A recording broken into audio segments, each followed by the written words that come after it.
पूरे देश की चाय के बागान कहे जाने वाला असम आज एक बहुत बड़े खतरे में है। बाढ़ के कारण सिचुएशन इतनी डेंजरस हो गई है कि अब तक 900 गांव डूब चुके हैं, 7 लाख लोगों की जान खतरे में है और अब तक 61 लोगों की डेथ हो चुकी है। किसानों की लाखों की फसलें बर्बाद हो चुकी है, लोगों के घरों तक पानी घुस गया है, जिस कारण सिचुएशन इतनी भयानक हो गई है कि लोगों को अपनी छतों पे चढ़ के रहना पड़ रहा है, जैसे कि आप इन वीडियोस पे देख सकते हैं। इवन बाढ़ से पीड़ित लोगों को ठीक से खाना पानी कुछ भी नहीं मिल पा रहा है। लोगों की मौतों की संख्या लगातार बढ़ते जा रही है। जब मैंने इस स्क्रिप्ट को लिखना स्टार्ट करा था जब केवल 41 लोगों की डेथ हुई थी, लेकिन उसके अगले 2 ही दिन में 61 तक आंकड़ा पहुंच गया। मतलब इससे पता लगता है कि सिचुएशन काफी डेंजरस हो चुकी है। और ऐसा नहीं है असम में पहली बार बाढ़ आ रही है, असम में हर साल बाढ़ आती है, हर साल सैकड़ों लोगों की जान जाती है, किसानों को करोड़ों का नुकसान होता है और ना जाने कितने पालतू जानवर अपनी जान गंवा देते हैं। तो सबसे बड़ा सवाल ये आता है, जब हम 21वीं सदी में स्पेस पे कॉलोनीज बसाने की बात करते हैं तो फिर इंडिया एक स्टेट को डूबने से क्यों नहीं बचा पा रहा है?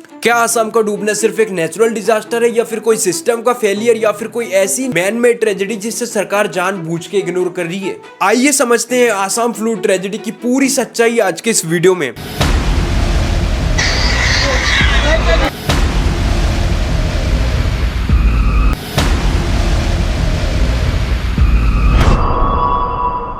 अगर हम असम की ज्योग्राफी को ध्यान से देखें तो ये स्टेट एक ऐसी वैली में बसा है जो चारों ओर से ऊंचे पहाड़ों से घिरी है, जिस कारण जब भी आसपास के इलाकों में भारी बारिश होती है तो सारा पानी ढलान के कारण बह के असम में जमा हो जाता है और इस पानी का बोझ उठाती है द माइटी रिवर ब्रह्मपुत्र, दुनिया की सबसे बड़ी और ज्यादा पानी कैरी करने वाली नदियों में से एक। पर ट्विस्ट की बात पता है, पहाड़ों से नीचे आते वक्त ये नदी अपने साथ बेहिसाब मिट्टी और मलबा बहाकर लाती है और यही मलबा नदी के तल मतलब बेस में जमा होने लगता है, जिस कारण वाटर लेवल और ऊपर उड़ जाता है और इसी कारण थोड़ी सी बारिश में ही ब्रह्मपुत्र ओवरफ्लो हो जाती है और पानी आसपास के इलाकों में घुसने लगता है। इस बार की बाढ़ में भी ऐसा ही कुछ हुआ। नागालैंड में रिकॉर्ड तोड़ बारिश हुई, नॉर्मल के मुकाबले 180% ज्यादा बारिश हुई और कुछ इलाकों में तो ये आंकड़ा 500% तक पहुंच गया। इतनी बारिश हुई कि नागालैंड की छोटी छोटी नदियां ओवरफ्लो कर गई और उनका सीधा पानी असम में बहने लगा। लेकिन ये सिर्फ नागालैंड की कहानी नहीं थी, असम खुद इस टाइम पे काफी ज्यादा बारिश झेल रहा था, जिसने बाढ़ की सिचुएशन को और ज्यादा बिगाड़ दिया। अब असली ट्विस्ट सुनो। असम की ब्रह्मपुत्र नदी जो पहले से ही वाटर का डेंजर लेवल क्रॉस कर चुकी थी, तो जब नागालैंड का ये एक्स्ट्रा पानी ब्रह्मपुत्र से मिलने की कोशिश करता, लेकिन ब्रह्मपुत्र का ज्यादा वाटर लेवल होने के कारण उसे जगह नहीं मिली, जिस कारण ये सारा पानी मुड़कर असम में बहने लगा और हमें देखने मिला बाढ़ का एक खौफनाक मंजर।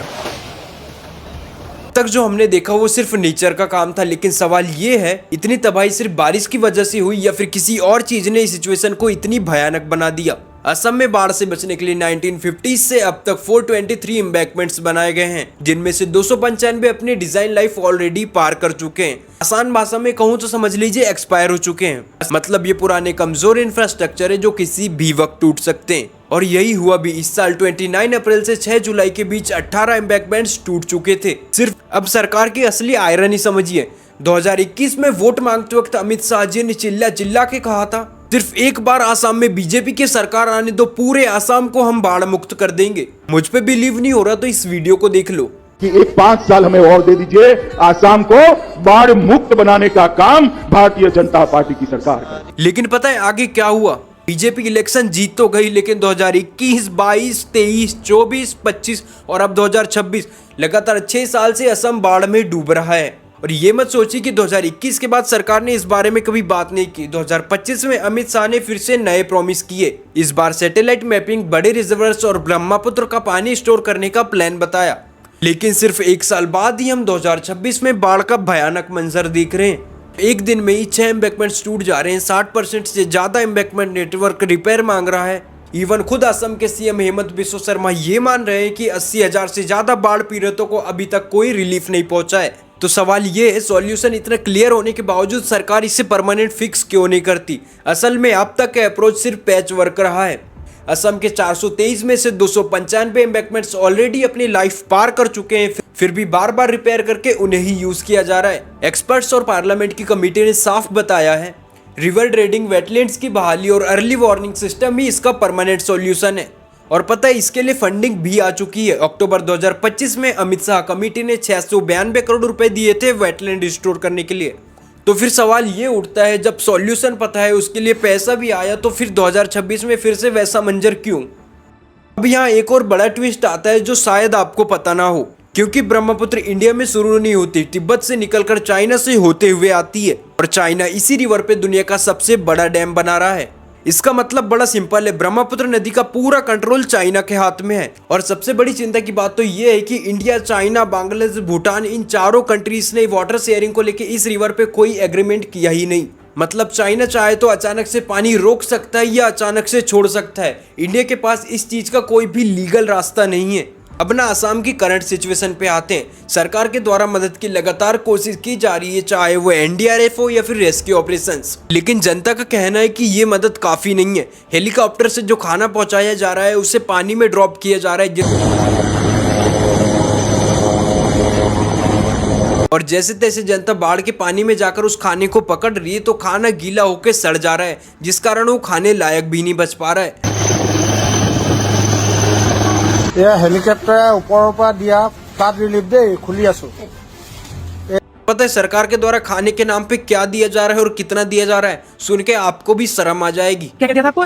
2 पीस टमाटर, 2 पीस 3 पीस टमाटर और चावल कितना दिया? चावल 1.5 केजी। 1.5 केजी चावल, पानी पानी हाफ लीटर का 1-2। लेकिन दोस्तों कमाल की बात पता है, कुछ कंटेंट क्रिएटर लगातार असम के लोगों की मदद कर रहे हैं, चाहे वो खाना पहुंचाने से हो या फिर उन्हें रेस्क्यू करने से हो।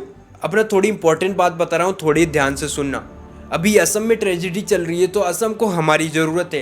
हो ना हो कल अगर हमारे यहाँ ट्रेजेडी आए तो हमें असम की जरूरत पड़ सकती है। तो प्लीज जितना हो सके ज्यादा से ज्यादा असम की हेल्प कीजिए। मंदिरों में आप हजारों रुपए का चंदा जमा करते हैं जो कि अक्सर चोरी भी हो जाता है। मेरी रिक्वेस्ट ये है कि चीफ मिनिस्टर रिलीफ फंड में असम के लोगों के लिए आपसे जितना हो पाए उतना पैसे डोनेट कीजिए ताकि बाढ़ पीड़ित लोगों की हेल्प हो सके। इस वीडियो को अपने फ्रेंड्स, फैमिली, रिलेटिव्स में ज्यादा से ज्यादा शेयर करना ताकि असम के लोगों की ज्यादा से ज्यादा हेल्प हो सके। इस चैनल से सिर्फ मेरा मोटिव लोगों की मदद करना और ऐसे मुद्दों को सामने लाना है जिसके बारे में कोई बात तक नहीं कर रहा है।